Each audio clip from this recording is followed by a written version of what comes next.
주님께서 주신 말씀은 누가복음 19장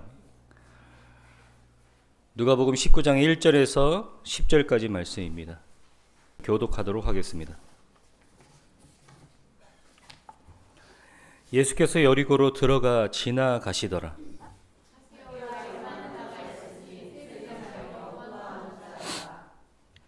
그가 예수께서 어떠한 사람인가 하여 보고자 하되 키가 작고 사람이 많아 할 수 없어.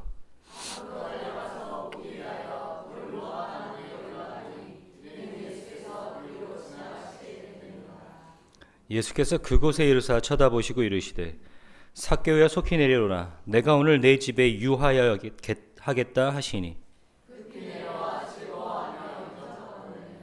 무사람이 보고 수근거려 이르되 저가 죄인의 집에 유하려 들어갔도다 하더라.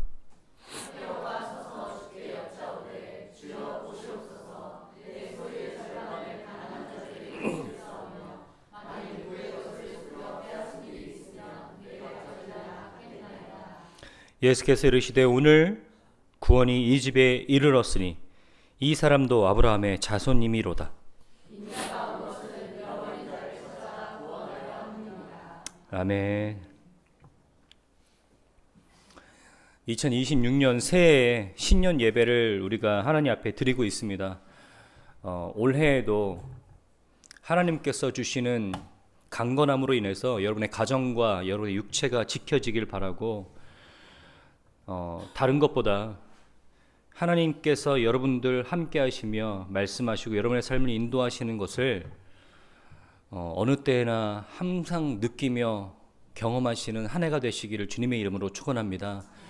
이 시간 우리가 함께 좌우 앞뒤에 있는 성도님들에게 새해 복 많이 받으십시오 이렇게 함께 인사하도록 하겠습니다.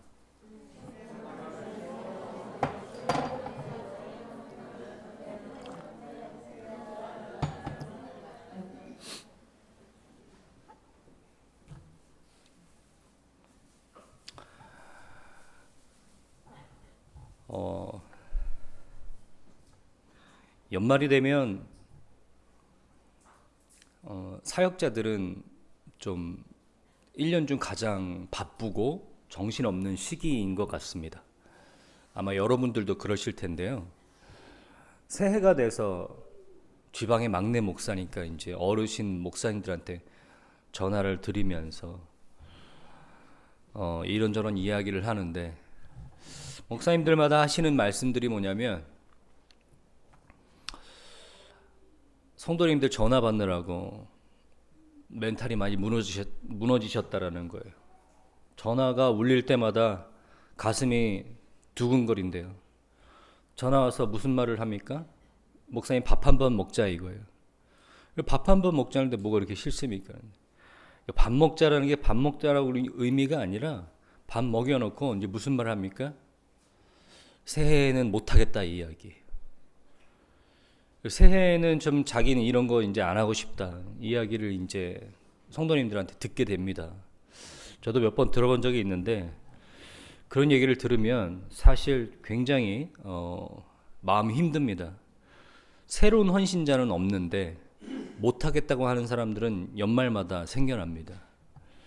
그래서 누가 밥 먹자 그러면 싫다 그럽니다. 그런답니다 목사님들이. 밥 안 먹어도 된다고. 참 물론 제가 여러분들의 입장이 돼보지 않아서 잘 모르지만 이게 자기의 삶을 살아가면서 새롭게 헌신하고 또 자기의 시간과 에너지를 빼서 교회를 위해서 봉사한다라는 것은 쉬운 일은 아닙니다. 그리고 그거에 대한 심적 부담감도 따라오게 되어 있죠. 사람들도 보고 있고 또 이것이 괜히 내가 헌신한다고 해서 잘못되어지면 어떨까? 이 하나님의 일인데 라는 그런 세상의 일보다는 좀 더 무거운 그런 심적 부담감을 갖게 마련입니다. 특히 제가 이것저것 성도님들한테 권유해 보니까 가장 뭘 많이 부담스러워 하시냐면 이 대표 기도를 되게 부담스러워 하시더라고요. 제가 주말에 이제 설교 준비하러 제가 보통 이제 밤에 가는데 밤에 갈 때 저희 사모는 굉장히 일찍 자는 사람입니다. 근데 안 자요. 막 11시가 넘어가도 안 자요. 왜 안 자냐 그러면은 대표기도래요. 막 새벽 2시까지 대표기도 한다고 머리를 싸매고 있는 거예요. 그래서 아이고 설교 시켰다가는 난리가 나겠다. 그 대표기도 하는데 그 채 5분도 안 하는데. 근데 아마 안 해보신 분들은 꽤나 부담스러우신 일인 것 같습니다. 그런데 참 놀랍고 감사한 건 저는 올해 한 번도 들어본 적은 없어요. 누가 뭐 안 하겠다 이런 소리를. 그러면서 한편으로는 참 감사했습니다. 누가 밥 먹자거나 누가 뭐 안 하겠다 이런 소리는 올해는 안 들었습니다. 오히려 제가 몇몇 분들에게 새로운 헌신을 권유드렸는데 그분 모두 다 수락하셨습니다. 그래서 참 감사하더라고요. 제가 오늘 이런 비슷한 이야기를 여러분들과 함께 하려고 하는데요. 여러분 보는 말씀은 우리가 주일학교 때부터 너무나 잘 알고 있는 말씀입니다. 그래서 이 등장인물과 이 무대를 너무나 잘 알고 있는 이야기인데요. 이 이야기를 통해서 신년 예배 때 하나님께 우리에게 무엇을 촉구하시고 권유하시는지를 여러분 마음속에 갖고 돌아가시는 여러분 되시길 바랍니다.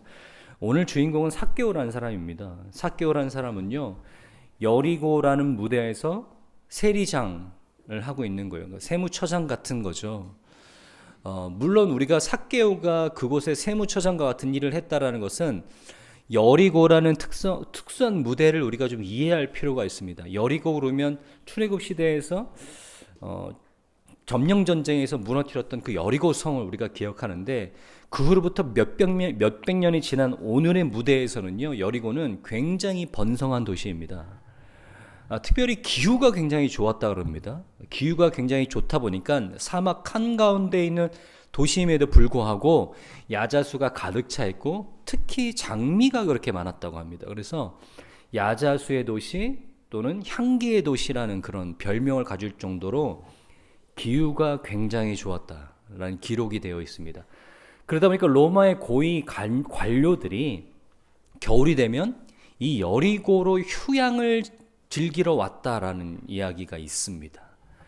특별히 이 여리고는요, 발삼이라는 향유가 가장 유명했던 그런 도시입니다. 근데 이 발삼이라는 향유가 굉장히 비싼 향유였다 그래요. 그때 당시 의료 목적이라든지 미용 목적, 피부 개선 목적으로 사용됐던 이 향유인데, 향유 중에서도 가장 비싼 이 발삼이라는 향유가 이 여리고에서 가장 잘 났다 그럽니다. 뿐만 아니라 야자수라든지 또는 대추야자, 뭐는 여러 가지 향유와 향료들이 많이 생성되고 또 유통되는 그런 중심지가 여리고라고 합니다. 그러다 보니까 이 많은 돈들이 도는 곳이고 외부로부터 많은 돈들이 모이는 곳이기도 했습니다.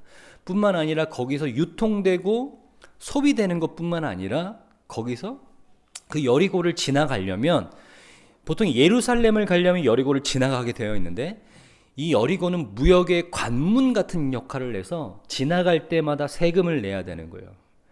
그렇기 때문에 이 여리고라는 도시에서 세리장을 하고 있다라는 것은 굉장히 많은 부를 축적할 수 있는 중요한 요직이라는 겁니다.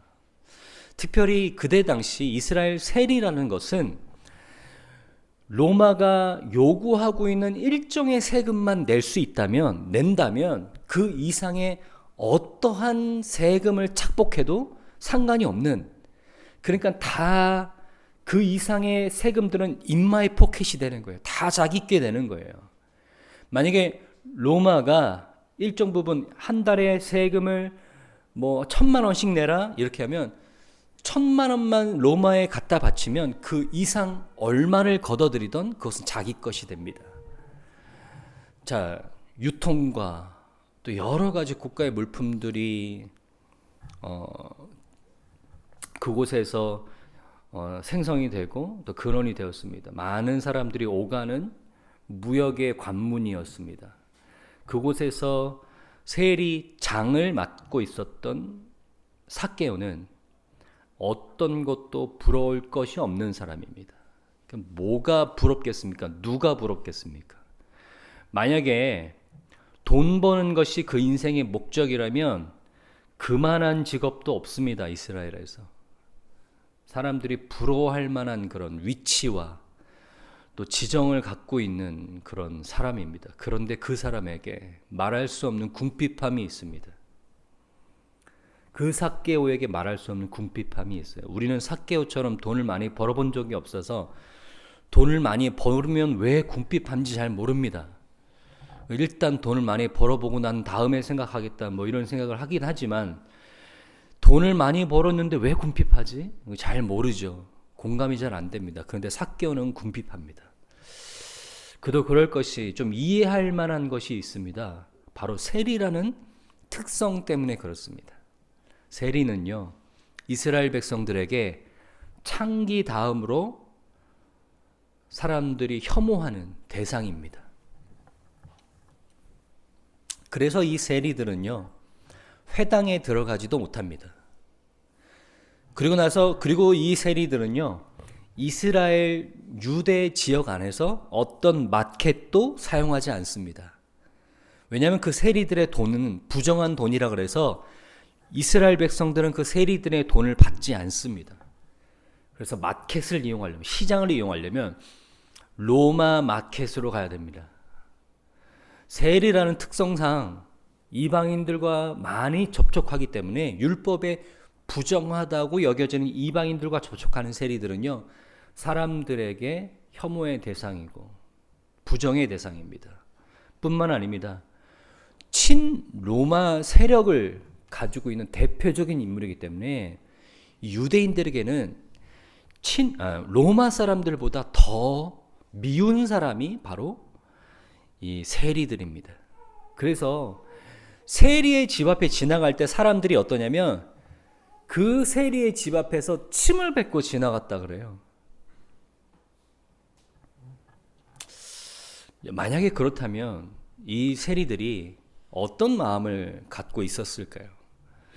마음이 안 좋았을 거죠. 그렇죠? 마음이 무겁고 사회적 고립감이라든지 외로움, 거기서 찾아오는 여러 가지 궁핍함이 있었을 거라고 생각합니다. 심적인 궁핍함이죠. 오늘 삭개오가 그런 사람인데요. 자기의 인생의 목표대로 자기가 이루고자 하는 많은 것들을 이루고 누리고 사는 사람입니다.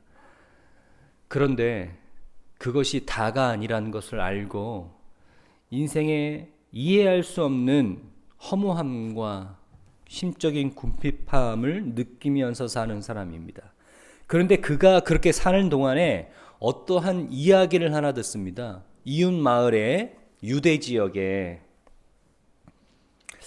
내가 알고 있는 또 다른 세리인 마태라는 사람이 예수님을 만났다라는 거예요. 예수님을 만났다. 근데 그 예수라는 사람이 이야기를 들어보니까 우리 같은 세리와도 함께 식사를 한다라는 겁니다. 식사한다라는 것은 유대 지역에서 큰 의미를 갖고 있습니다. 우리는 한 가족이다라는 그런 의미를 갖고 있는 거죠. 우리가 지금 생각하는 그런 식사와는 좀 깊이가 다른 의미를 가지고 있습니다. 예수님께서 그 세리들에게 그 창기들과 함께 친히 가족이 되겠다고 말씀하시는 분이다. 접근하시는 분이다. 그러다 보니까 그런 이유 때문에 많은 종교 지도자들의 지적을 받고 있었습니다. 예수님께서. 그러한 예수라는 이름을 듣게 됐습니다. 이 삭개오가요. 그런데 어느 날 그거보다 더 놀라운 소식을 듣게 되는데 그 예수님께서 내가 있는 이 여리고를 지나가신다라는 거예요. 삭개오는 결심했습니다. 내가 그 예수님이라는 사람을 한번 보려고 보러 가겠다라는 그런 다짐을 하게 됩니다. 예수님께서 기다리시던 날에 여리고를 지나가시게 되어 있었습니다. 예수님께서 지나가신다는 소리를 듣고 삭개오가 그 걸음에 뛰어나와서 돌감람나무에 올라갑니다. 오늘 성경에 보니까 이 삭개오라는 인물을 어떻게 표현하고 있냐면 키가 작았더라라고 되어 있어요. 키가 작았더라라는 것은 뭘 가지고 키가 작다고 얘기할까? 키가 작다라는 건 상대적 표현인데 도대체 삭개오가 얼마나 키가 작았을까? 여러분 그런 궁금증 가져보신 적 있죠? 삭개오가 키가 작았다는 건 얼마나 작았을까? 제가 조사를 해보니까 그때 당시 이제 유대 지역에서 발견된 유골에서 보니까 보통 그때 당시 남자 성인들이 갖고 있었던 평균적인 키가 160에서 165라고 합니다. 그러면 보통 키가 작았다 그러면 150에서 150 이하가 되는 사람들이 키가 작았다라고 표현되는 거예요. 그러니까 삭개오는 150이 채 되지 않는 키를 갖고 있었던 것 같습니다. 그러다 보니까 사람들이 예수님을 둘러싸고 있었을 때 150이 채 되지 않는 이 삭개오는 예수님을 볼 수 없었다는 거예요. 어쩌보면 그가 예수님을 볼 수 없었다라는 것보다 더 실망스러운 건 사람들이 예수님을 둘러싸고 있다 보니 예수님께서 날 볼 수 없었다, 예수님께서 날 볼 수 없을 것 같다라는 마음이 더 그를 조급하게 만들었던 것 같습니다. 그러다 보니까 이 삭개오가 돌감람나무로 올라가게 됩니다. 돌무화과 나무로 올라가게 됩니다. 예수님께서 그를 주목하시고 삭개오라 이리 내려오라, 내가 오늘 내 집에 유하여야겠다 하시니 라고 말씀하십니다. 예수님께서 그 삭개오를 주목하시고 삭개오를 만나주시는 장면이 오늘 본문의 이야기가 있습니다. 삭개오가 들었던 소문대로 예수님께서는 어느 누구에게도 어떤 선입견과 편견을 갖고 계시지 않고 예수님을 만나고자 하는 열망을 갖고 있는 그 누구에게도 예수님께서는 손을 뻗어 가시며 그를 초청하고 계시는 장면을 볼 수 있습니다. 우리 중에서도 이 사람은 정말 예수님 만날 수 없는 사람이다라고 여겨지는 사람들 있죠. 그때 당시 세리가 갖고 있었던 편견과 선입견처럼 하나님께서 아무리 누구를 다 사랑하신다 그래도 이 사람은 사랑하실 수 없을 거라고 우리 마음 가운데 그런 혐오의 대상들이 있을 줄 압니다. 그런데 하나님께서 오늘 성경 말씀을 통해서 또 성경의 대부분에 있는 말씀을 통해서 우리에게 말씀하시는 건 누구든지 예수의 이름을 부르는 모든 사람들은 하나님께서 그의 인생에 찾아오셔서 그의 구세주가 되신다고 말씀하시는 것이 성경입니다. 오늘 삭개오도 그런 인물이었는데 예수님을 만나게 됩니다. 근데 중요한 건 오늘 이 이야기부터의 이야기입니다. 근데 이 삭개오가요, 예수님의 초청을 받아들입니다. 예수님께서 이렇게 말씀하시는데요. 오늘 내가 내 집에 유하여야겠다 하시니라고 합니다. 삭개오야, 내가 오늘 너의 집에 좀 가겠다. 가서 함께 식사하고 좀 대화하고 싶다라고 하는 겁니다. 근데요, 이게 한국어 버전 성경에는 마치 어떻게 보이냐면 오늘 집에 한번 방문해도 되겠니? 라는 식의 뉘앙스로 들리지만 사실은 원어는 좀 더 다른 의미를 갖고 있는데요. 뭐냐면 내가 반드시 오늘 너의 집에 갈 거야 라고 이야기하는 것과 같습니다. 그래가지고 신학적 용어를 어렵게 이야기할 필요 없이 이것을 가지고 신학은 뭐라고 얘기하냐면 우연을 가장한 필연입니다. 마치 돌무화과 나무는 보통 한 200년을 자란다 그래요. 돌무화과 나무가 그 자리에 없었다면 삭개오는 어디에 갈 수 있었을까요? 누가 심었는지 모르지만 그 돌무화과 나무 때문에 삭개오는 거기에 올라가서 예수님을 볼 수 있었습니다. 이런 것과 같은 거예요. 우리 입장에서는 모든 것이 우연처럼 보이는 거지만 사실은 하나님께서 이 모든 것들을 작정하고 계셨다. 계획하고 계셨다. 그래서 오늘 이 본문을 가지고 어떻게 해석하냐면 예수님께서는 삭개오를 만나려고 여리고에 들어가셨다라고 이야기하는 거예요. 오늘 예수님께서 오늘 이 삭개오를 우연히 지나가다가 나무에 달려있는 어떤 키 작은 사람을 발견하고 그의 인생에 찾아오셔서 내가 오늘 너와 밥 한번 먹자 이 얘기가 아니라 내가 오늘 널 만나려고 여기까지 왔다.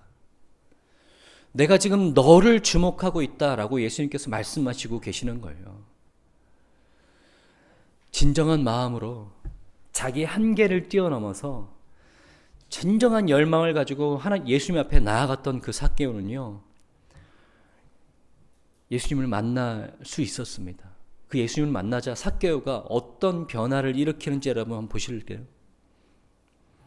오늘 본문 말씀 8절 한번 보도록 하겠습니다. 같이 읽도록 하겠습니다. 시작.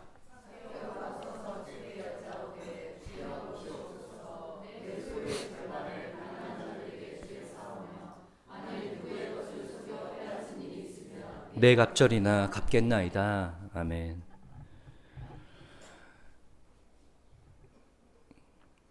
주여 보시옵소서. 내 소유의 절반을 가난한 자들에게 주고 누구의 것을 속여 빼앗은 일이 있으면 내 갑절이나 갚겠다라고 다짐합니다.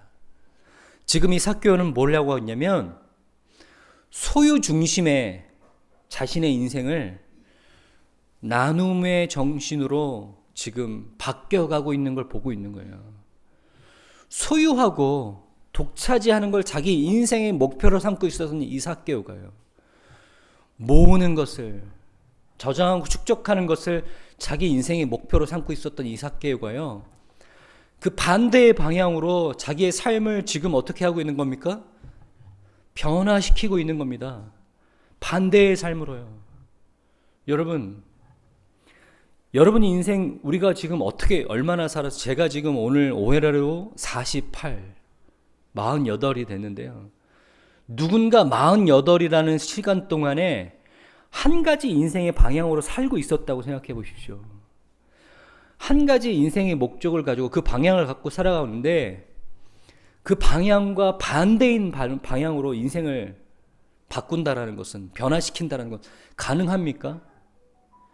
그렇게 안 보이게 포장하고 치장할 수는 있습니다. 그렇지만 곧 우리의 삶의 목표와 의도는요, 보이게 되어 있어요. 다른 사람들이 느낄 수 있게 되어 있습니다. 그렇기 때문에 이건 감출 수 있는 게 아니에요. 근데 오늘 삭개오는요, 완전히 달라진 인생의 목표를 가지고 예수님께 지금 나아오고 있는 겁니다. 이제까지는 내가 소유하고 빼앗고 모으는 것이 내 인생의 목표였어요. 돈이 내 인생의 주인이었습니다. 내가 그것을 모으기 위해서는 어떠한 방법도 고사하고 오로지 내 목표를 이루기 위해서 다른 사람의 불편함과 궁핍함은 돌아보지도 않고 내 목적을 위해서 살아왔던 사람이에요. 그런데 그 삭개오가 예수를 만나자 반대의 인생의 목표를 갖고 변화를 갖고 살아갑니다. 여러분, 제가 오늘 여러분들 그리고 제 자신에게 도전하고 싶습니다. 여러분, 사람들이 욕하고 미워하고 혐오했던 대상인 이 삭개오가요, 오늘 예수님 만나고 진정한 변화를 겪게 되는데, 여러분, 나는 어떻습니까? 예수님 만나기 이전에 나는 이런 사람이었다. 여러분 다 기억하고 계십니다. 그렇죠? 그런데 예수님 만나고 난 다음에 나는 오늘 삭개오가 보여주고 있는 모습처럼 인생의 다른 목표와 관점을 가지고 살아가는 사람입니까? 아니면 여전히 내가 살던 방식의 관점과 목표와 가치관을 가지고 살아가는 사람입니까? 이전에 내가 소중했던 것, 이전에 내가 집착했던 것, 이전에 내가 목표였던 것, 이거 예수님 만나고 나니까 이거 별거 아니더라. 더 소중한 가치, 더 소중한 인생의 목표가 내 삶 가운데 있더라 라는 것을 발견하고 그 방향으로 돌이켜 사시는 그런 우리입니까? 아니면 예전에 나를 즐겁게 하고 예전에 내가 소중했던 것 여전히 내 삶 속에서 나를 휘두르고 나에게 많은 것을 결정하게 하고 여전히 나의 인생의 중요한 목표 중에 하나로 여러분 삶에 자리 잡고 있습니까? 여러분, 오늘 신년을 통해서 여러분들에게 권면하고 도전하고 싶습니다. 우리 자신을 좀 되돌아보십시오. 나는 아직도 내가 이전에 내 삶의 주인이었던 것을 붙잡고 살고 있으며 그것을 내려놓지 못한 채 오히려 내려놓는다기보다는 그것을 내 인생의 목표였던 그것을 더욱더 신앙이라는 힘을 빌어서 더욱더 소유하고 싶은 그런 마음을 가지고 내가 오늘 이 자리에 갖고 있진 않은지. 여러분, 오늘 본문 말씀은 굉장히 신기한데요. 사복음서, 그러니까 공간복음 안에 있는 이 누가복음이라는 책에 쓰여져 있는 본문인 이야기인데요. 굉장히 특이하게도 오늘 이 삭개오 이야기는 누가복음만 가지고 있습니다. 누가복음에만 쓰여 있어요. 그런데 이 누가복음을 이 조금 더 넓은 관점으로 보면요, 오늘 19장의 삭개오가 이야기가 나옵니다. 다시 말해서 부정한 부자라는 거죠. 부정한 방법으로 재물을 쌓았던 부자의 이야기가 삭개오입니다. 그런데 한 장만 건너 전에 가보면요, 18장에는요 의로운 부자 이야기가 나옵니다. 의로운 부자 이야기. 그러니까 그 인생 동안에 율법을 잘 지키면서 사는 부자 이야기가 나와요. 예수님께 가서 당당히 외칩니다. 어떻게 해야 영생을 얻을 수 있습니까? 내가 이제까지 하나님의 말씀을 잘 지키면서 살았습니다. 그런데 심지어 나는 누구예요? 부자예요. 부자인데 심지어 말씀도 잘 지켜. 지금 예수님께 가서 뭘 얘기하는 거예요? 예수님, 진정으로 영생을 갖고 싶은데 어떻게 하면 영생을 갖고 싶냐, 이런 목적이에요. 하나님, 저 잘했죠? 하나님, 저 보고 계시죠? 저 지금 여기 있는 사람보다 더 뛰어나, 제가 뭐 부끄러울 게 있습니까? 하나님, 남들은 부자면 다 어떻게 합니까? 하나님 떠납니다. 돈 많으면 하나님 의지하지 않아요. 근데 저는 부자인데도 하나님 말씀도 잘 지켜요. 저는 제 인생에 지금 뭐 아무것도 궁핍한 거 없고 어려움 없는데도요, 저는 누구보다도 하나님 말씀 잘 지키면서 살아갑니다. 이렇게 예수님 앞에 뭔가 내세우고 싶은 사람이었습니다. 근데 예수님께서 그의 중심을 깨뜨려 보시고 말씀하십니다. 너의 소유를 팔아서 가난한 자들에게 다 나눠줘라, 이렇게 말씀하시는 거예요. 너의 소유를 가난한 자들에게 다 팔아서 나눠줘라. 예수님께서 그렇게 말씀하셨습니다. 그러니까 성경의 말씀에 뭐라고 했냐면, 큰 부자이므로 이 말씀을 듣고 심히 근심하고 떠났다라고 되어 있어요. 큰 부자이므로 이 말씀을 듣고 심히 근심하고 떠났다. 여러분, 오늘 여러분들에게 하나님께서 말씀으로 도전하실 수 있습니다.